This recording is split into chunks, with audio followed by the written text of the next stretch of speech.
friends, welcome back to another episode of No Ma'am. I know you've missed us. We were like on a break. Yeah, I mean, it's been a while. What? It's been like a month, I think. I don't know. It's been a while. People were shading us. Oh no, we're back, girl. We're back. We're back for good now. People were shading us. But you know what's so funny?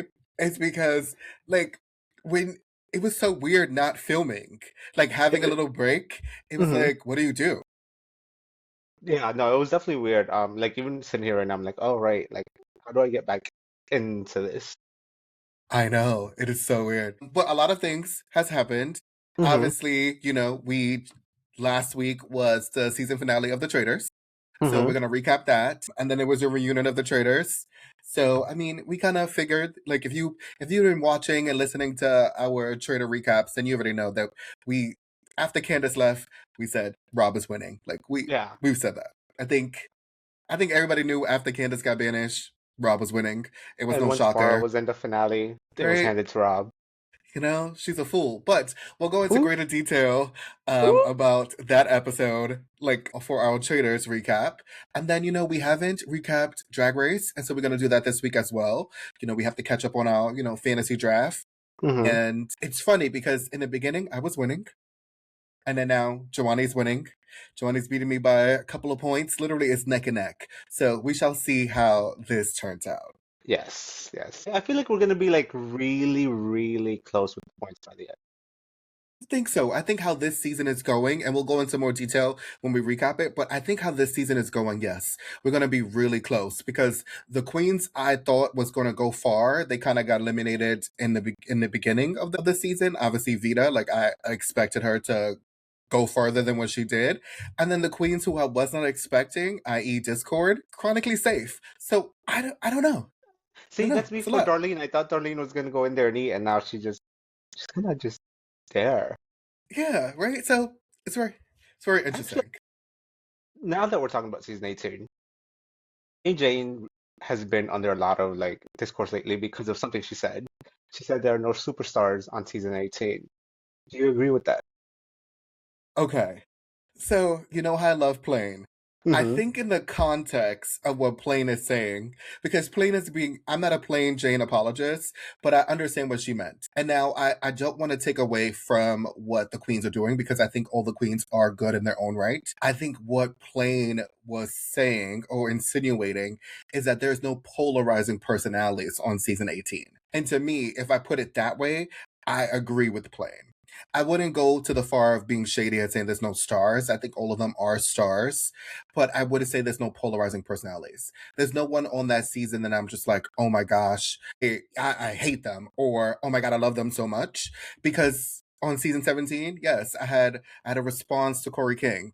Like I loved Corey King. I thought Corey King was funny, but I didn't like Corey King's runways. Right? I loved Sam We talked Star. so much shit about Corey. Right, we talked so much shit about Corey King, but that was the Hmm. point. We had Lydia Butthole Collins. We were like, listen, Lydia is good. It's something about her, but we had Lana Jarre. They were people. I mean, obviously that's not last. Well, yeah, you know what I mean. But there were people from the previous seasons that I'm like, oh, shit. Yes, I love them. And now this season, it's like, I don't know. Yes, I agree with you in that sense, but I also feel like they're not editing them in a positive light. Like, usually by this point, we know who the winner is based on the edit. I don't feel like they're giving any of the queens that kind of like winner superstar edit. Like all the queens are great, like you said, respectively in their own right, and they all do amazing things outside of Drag Race. Like based on the edit that we've seen, you wouldn't know that Tiri Fuego, the first one eliminated, has like all these collaborations with like fashion designers and all that stuff, and she's very successful in her own right. But I don't think the producers are doing the queens any favors and showing them in a light that makes us want to follow them. I feel like they're kind True. of like selling them down, and I don't know why. Honestly, I think we've watched Drag Race for so long and we can see. I don't think even the producers know who they want to win. Right? Which and I think this may be the first time in which the producers may not know who they want to win. And so that's why we're getting multiple avenues of winner edits. Mm-hmm. And it's interesting because we're getting this edit for what's her name? Jane Doe. That Mm-hmm. she's getting the Rose edit, where she is Mm-hmm. great in every challenge, but she is not going to win. Yeah, and I don't know why. She is great. She has the talent to back it up. But to me, her edit just makes her seem kind of boring, honestly. And that's no shade to her, like, because I think she's great and obviously she's very talented. But it doesn't make me want to root for her. I know. But you know what's so funny? Like, speaking of that, I've been watching Southern Rivalry, and it's interesting because Bob doesn't seem to care for Jane Dont's personality on the show. Hmm. And I find it to be really interesting because Bob points out that sometimes Jane can be a little condescending. And that is true. She Hmm. does, especially when she doesn't win a challenge or she thinks that she's supposed to win a challenge. And so I think if they would have played on that, I think Hmm.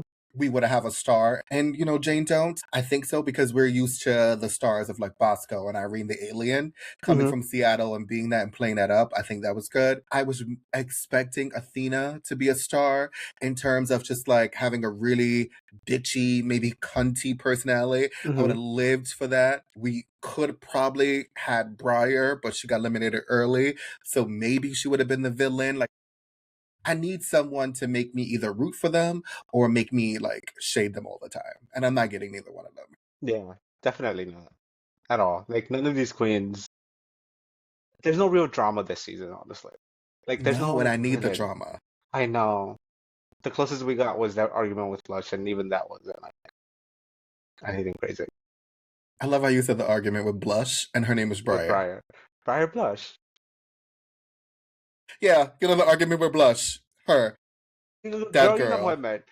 Yes. But you know what's interesting? And I think we need to bring back the old girls, like from previous seasons that gave us drama. I Hmm. remember watching Drag Race and like living for the drama. Speaking Yes. of someone who's always in drama, we have to talk about Gia Gunn. Oh Okay? God, yes.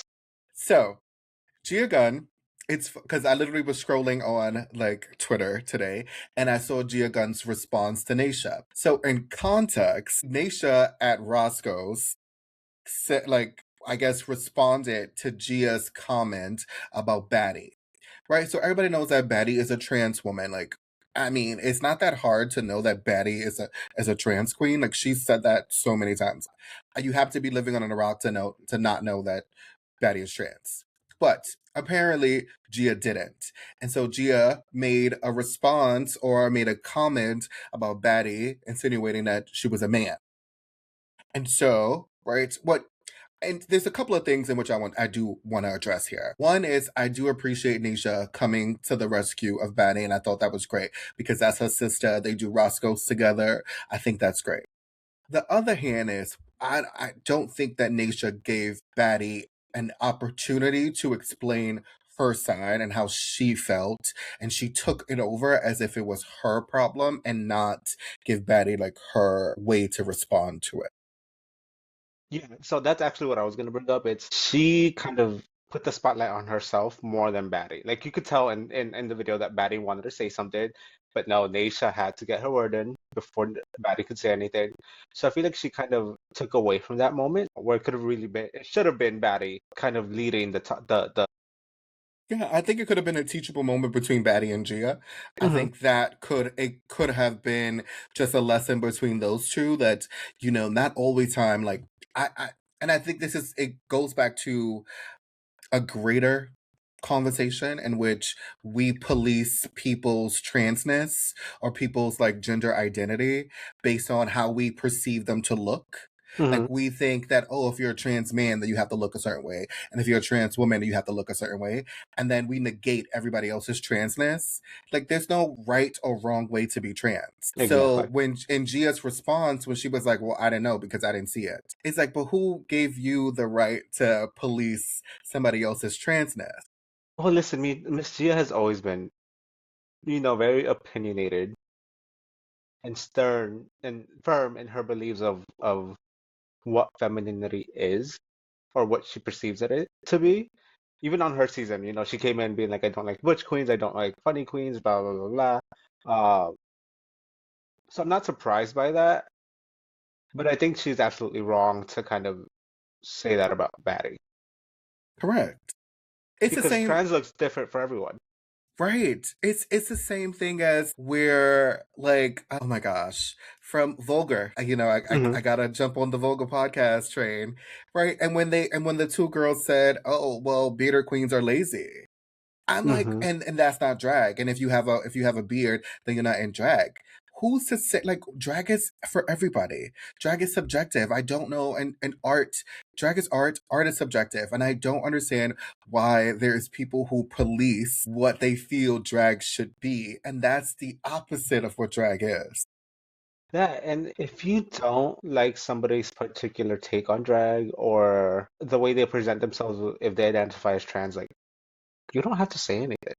Just keep it to yourself and look away. But what's the point of spreading more hate? Like we already get that enough from other people, or like the queer community gets it enough from like, the side. So why are we perpetuating the same hate? It makes no sense to me. I know. Listen, if everybody want to be the girls, who gonna be the boys? Like, that's what I kept thinking. If Hmm. everybody want to be the girls, who gonna be the boys? And I say that as a joke, but what I really mean is that if everybody's gonna be the same, like, who's gonna be different? Hmm. It's no. Like, Gia, she needs to realize that how she looks is how she looks. If she wants to look like fresh tilapia, then she could look like fresh tilapia. That doesn't mean that everybody else has to look like fresh tilapia in order for them to be real. Like that, no. There may be some who are in the beginning of their transition, and then when you glow up and you get into your own, and it's like everything is great. You're like, oh shit, look at me, I'm Yeah, everything. exactly. So, but I mean, yes, we had that. We had Vulgar talking about lazy drag. Shout out to Frida because Frida put that video out and said, if Hmm. this is lazy drag, then look at me. Like, I do lazy drag. And I was like, we live for Frida. Like, live. Love Frida. Love We love Frida. that. No, but in this case, I actually love Frida. That was not shady. Like I love Frida Cox. Oh my gosh. Okay. So, over the weekend, there was this video that came out about Shia LaBeouf. And we know that I guess it was Mardi Gras or whatever, after his like New Orleans arrest. He got on there and everybody wants to know like what happened, why did he do what he did? And so he got on this, it was Channel 5. It was like a Channel 5 interview. I think it's a podcast. And he suggested that the encounter started with gay men, and he framed it as if like he was fearing for himself, he was triggered. And so he said that big gay men scare me. Okay, I have a lot to say about that. But before we get into it, make sure you like, comment, and subscribe, and hit that notification bell so you don't miss a single episode. But speaking of Shia, his thing of like big gay men scare me. I love a big gay man, so they don't scare me. Listen, I think he's just trying to like give us an excuse for why he acted in violence, which he has been doing for like his whole career, I think. So it's not surprising to me that he said that, but I think it is very hurtful because it perpetuates this kind of belief within homophobic people that gay men are just out to get you, that they want to convert you or they want to like have sex with you or whatever, which is not the case. I'm sure that like at least for most gay men that I know, like if you tell them no, and if they know you're straight, they're gonna leave you alone. They want nothing to do with you. And I feel like him saying this is just ignorant. True. I agree with you. I think him saying I'm scared, right? It gets him out of being held accountable for his Hmm. actions because it puts the boogeyman, right? It puts the onus on the other person. And in this case, the other would be the gay man who did that. Now, I do agree that there is sometimes that some of the gays they don't know about personal space. Right? Like, yes. And if they get a little drunk, since a certain subgroup of the gays, they get a little drunk, they like to touch you. They don't like to ask you questions. They just like to automatically like touchy feely. And so sometimes you have to be like, whoa, whoa, what are you doing? So yes, that is a bad habit that there's a certain subgroup, certain category of gays, and you guys know who I'm talking about. They get Ooh. drunk, they get drunk, and they love to touch you, especially when in the bars. They don't, and if they think that you're exotic or you have a look that they like, they love to go and like grab you and touch you and want to do all that stuff. For some reason, personal space and boundaries go out the window. So that's one part. But I also think he framed him being homophobic as like a personal struggle. Like, because the Bible says it. And he's like, what does the Bible say? He's like, that. Yeah, I have a lot of like mixed feelings about religion, most of them negative, honestly. My thing is when people bring up the Bible, like that Bible was written thousands of years ago and been translated thousands of times since then to the point where it's not even the original text anymore. So he's saying like, oh, he's very traditional and he believes in the old Bible and whatever. Like, no, the old Bible never said that, boy. That was added within the last like 100 years or so. Mm-hmm. So you don't believe in the old Bible. You're just finding an excuse to perpetuate your hate. Correct. But what I find it to be interesting is that the host didn't push back on the homophobic like comments. Yeah. And I think that is also a disservice too, because like he is clearly coming out and saying he's homophobic and then saying, well, no, before I never had a problem with the gays. Like, as long as you don't touch me, I'm good. But you have a problem. You have I a hate when problem. people say that. I hate when they're like, just go be gay over there. Like, no, baby, I'll be gay anywhere I want. And then I you hate when framed it like you were so terrified, but yet you were the ones that was saying the homophobic slurs. And then you got your ass beat, and now you were scared. So, like, I'm confused. I Like, also think the host didn't push back because maybe he was scared that he was going to go off again. I don't know. I mean, I think it's what I did not like is I did not like that Shia was able to frame his homophobic behavior and target gay men as being these evil group of people versus saying, listen, I have some unresolved trauma from my childhood or whatever the case may be, because you know all the scandal that the Disney Channel had. You already know, right? They was over there touching people's butts. So, like, you may have all this unresolved trauma that you need to handle, but all of a sudden you don't want to accept that. So it's easy for you to say, "Oh, yes, because I'm homophobic and I felt so scared for my life." Yeah, But you big know he's gay never men gonna. scare him, though. He's never gonna. But it's big gay men, not just gay men, but big gay men. So he is terrified of the muscle queens, essentially. Listen, big gay man, y'all don't scare me. Y'all can come over here. Leave You Shia know, no LaBeouf shit. alone. You know, no shade. Sometimes I think the gays sometimes no shade, and this may be a controversial like hot take, but like sometimes the gays be a little too big. Like Bitch, I'm they not be gonna lie, loading like the steroids. they be a little too big. Like don't get me wrong, They like I live for the muscles. I think a muscle bottom and I think a muscle fairy is so cute. Like sometimes, but some of muscle them be fairies. Yes, real. I love a muscle fairy. Right, I live Or for a the muscle cut. fairy. Oh Yes, my gosh, they be I think that's you so see them tough. from afar. And it's like you think, oh, that's a man, Maury. And then they open their mouth and they're like, yes, girl, yes. I live for them. Live for a muscle fairy. I love that. I as a non-binary person, anytime that somebody gets to fuck with that gender like spectrum, I live for it. Like when you perpetuate a certain image and then you act a different way, like I love that. I love that. I live. But some of them take it a little too far, like, and they be really big. And I'm like, how do you even tie your shoes? Like, how do you tie your shoes? I need to That know.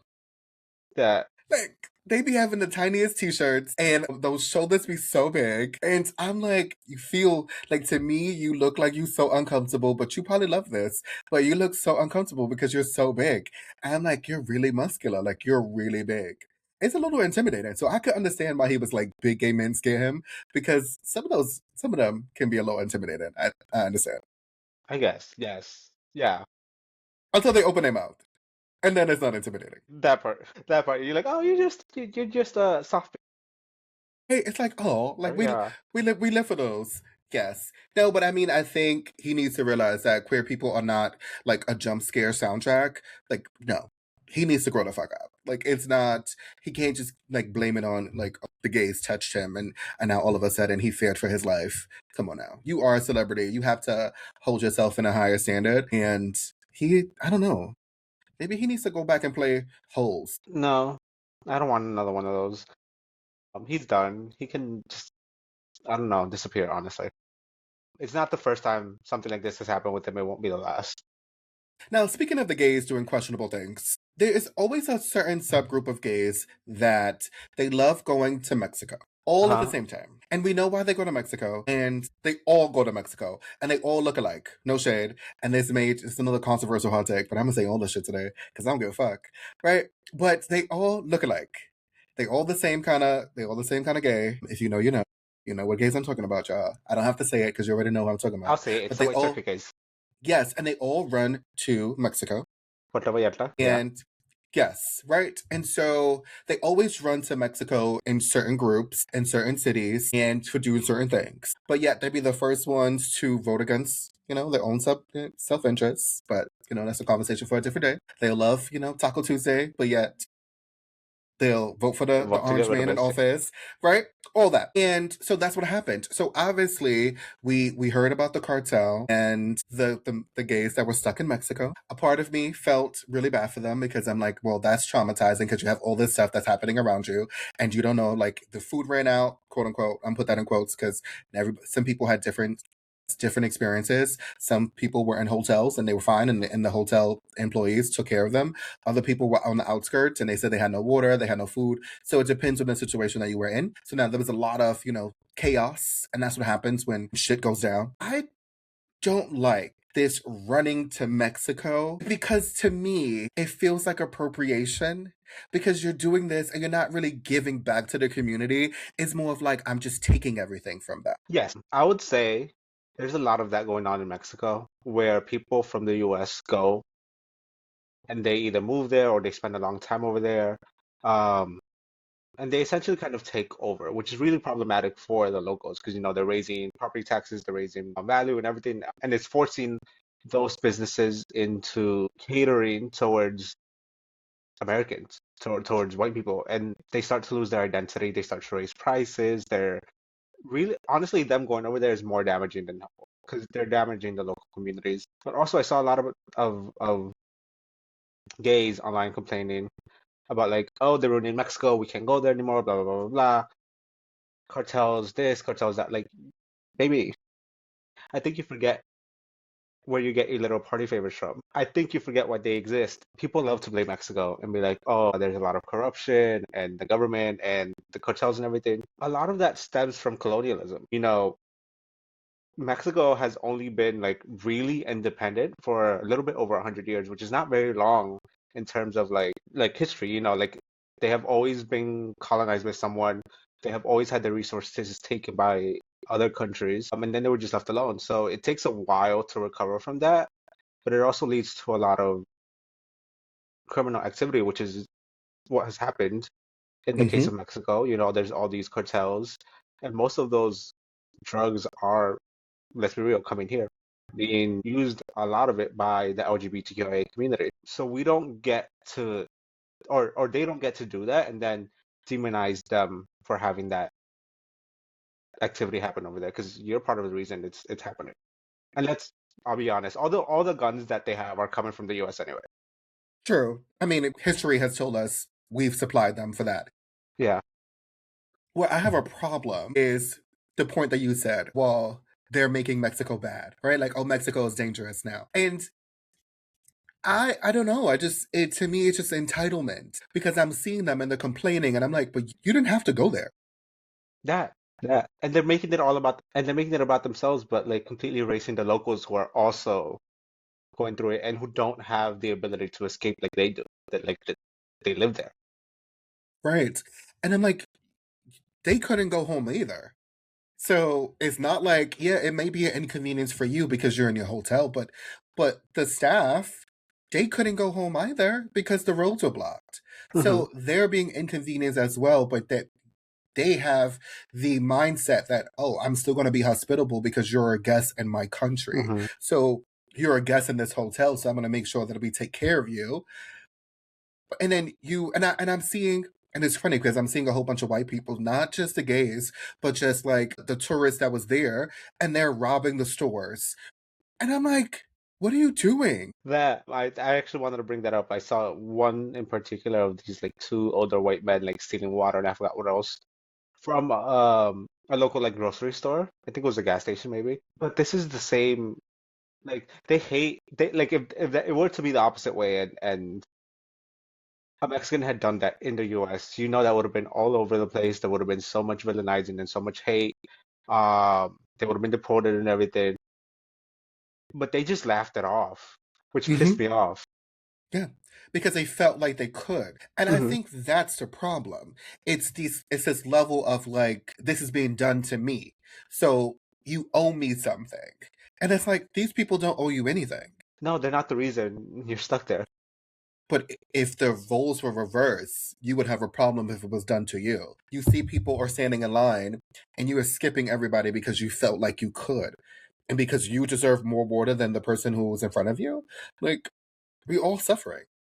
And if the roles were reversed, they wouldn't even be batting an eye. They would just ignore it and walk away. No. Like And it's the they same thing that wouldn't care happened. to support. Like they Right. want all the support. And it's the same thing that happened at the BAFTAs. Ooh.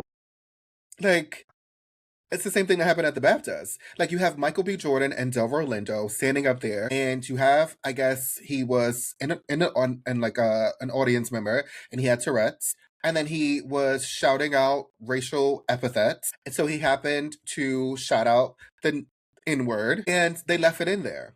Now, according to a lot of reports, that wasn't the only slur that he said throughout the hmm award ceremony. He said other things. They happened to edit those out, but they left the N word in. So yeah, apparently he had said it. He had said something to Alan Cumming, and like you said, there was numerous other things. Like I saw an audience member say that yeah, he like from even like the pre-show, like they could all hear him like saying things. Mm-hmm. So this is actually my no ma'am of the week. It's the BBC making the deliberate decision to leave that in there when they edited so much out. They edited out all the other slurs. They edited out the Palestine speech. Like they did all of that, but decided to leave that in there. Why? Because you Yep. wanted a headline. You wanted Yep. something for people to talk about, and you decided that that was the one that was okay. Like that essentially black people were okay to humiliate, so that you could have your spotlight, so that you could have your moment, and you could have people talk about you. Because no, let's be real, nobody talks about the BAFTAs, No. No. so they needed a moment. Yep. And you know what's interesting? It's because that is also my no ma'am of the week.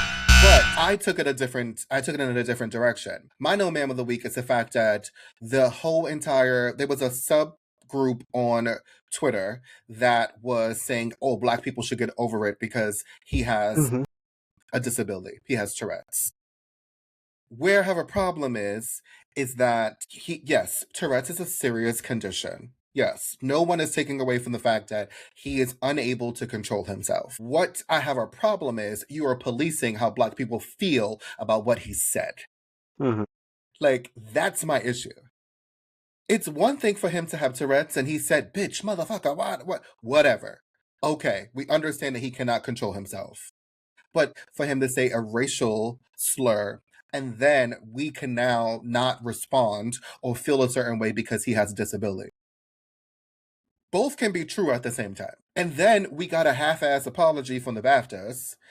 But what I appreciate is the fact that Michael B. Jordan and Delroy Lindo was up there with class. They hmm didn't let it phase them. Obviously, you can see that they were disappointed at what happened and they were uncomfortable, but they still, did what they had to do as professionals.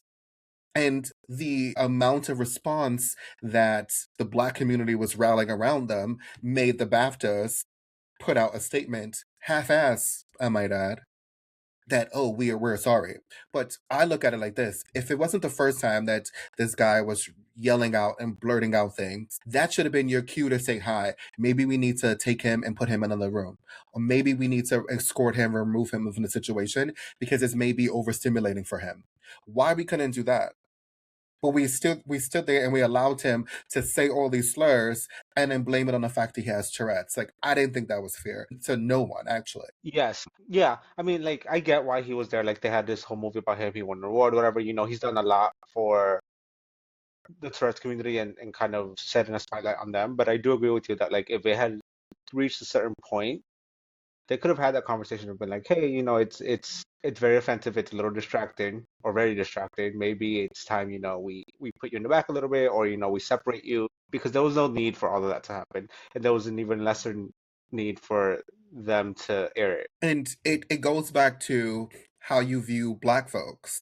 hmm Right? Like you view them as less than, so it's okay for you to keep the N-word in there because, oh well, but Palestine, when it was like, oh, free Palestine, They made sure they and got that out. they made sure they got that out. Right? But that's the same thing. That's even worse. That's even less of what the N word was. So I would prefer you to keep the free Palestine and take out the N word that he said. That I mean, I don't I understand. Not I understand. I know why they cut out the Free Palestine. I don't agree with that at all. That should have absolutely been kept in. Uh, but I absolutely don't agree with them leaving.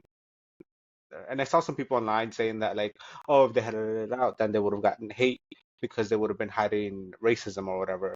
And I don't think that would have been the case. No.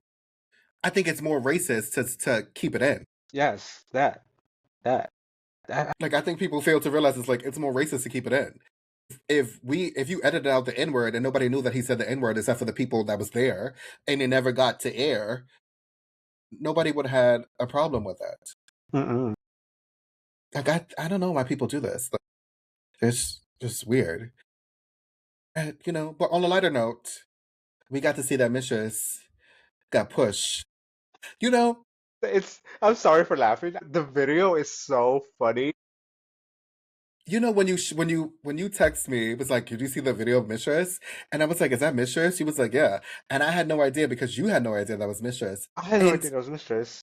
Every time I watch the video, I see something new. Did you see that when he pushed her and they started fighting and then he started twerking? Did you see that? And I did see the guy twerking, yes. My thing is, I was scrolling through Twitter. That's the only dead name I will ever use, by the way. I was scrolling through Twitter and I kept seeing this video. Like, I just kind of like would ignore it of like this drag queen being pushed. I was like, oh, whatever. Like, it's just another fight video. Like, whatever. And then I come up specifically across Mistress's tweet. And I was like, wait, no, that's not Mistress. Mistress looks good. Like, she's tiny. Like, that's why I didn't think it was her, because like she just fell over so easily, and like it's like it looked like this little dainty queen, and I'm like, that's Mistress, bitch. I mean, he pushed her. She got pushed. Yes. I mean, I hope she's okay. I feel bad for laughing. I just think, like, without knowing the full context of the video, I just think it's funny. I don't know. I laugh at those kind of videos of people getting hurt. I don't know why. I think I need to unpack that and go talk to someone about that. But whenever I see like a little kid getting hurt or an adult having an accident, I just think it's funny. I don't know why. No, I just thought it was so funny because one minute I see her standing and the next minute I see her flying over to the other side. And I'm like, what the fuck is happening? And I just see the blonde wig because, we're looking down. And I'm like, what the fuck is happening right now? And it's the funniest thing. It is hilarious. Poor Mistress. I hope she's okay. Same. I mean, no, she seemed like she's fine. But, I mean, friends, there you go. It was a lot that happened. But friends, we have some questions for you.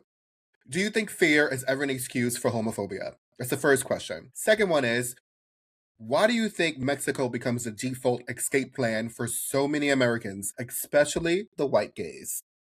And the third one is, on the BAFTA situation, what is the line between understanding Tourette's and still naming racial harm? Drop your takes in the comments, hit us up on Instagram or TikTok, because we have both. And as always, make sure to like, comment, and subscribe, and hit that notification bell so you never miss a single episode of No Ma'am. Bye.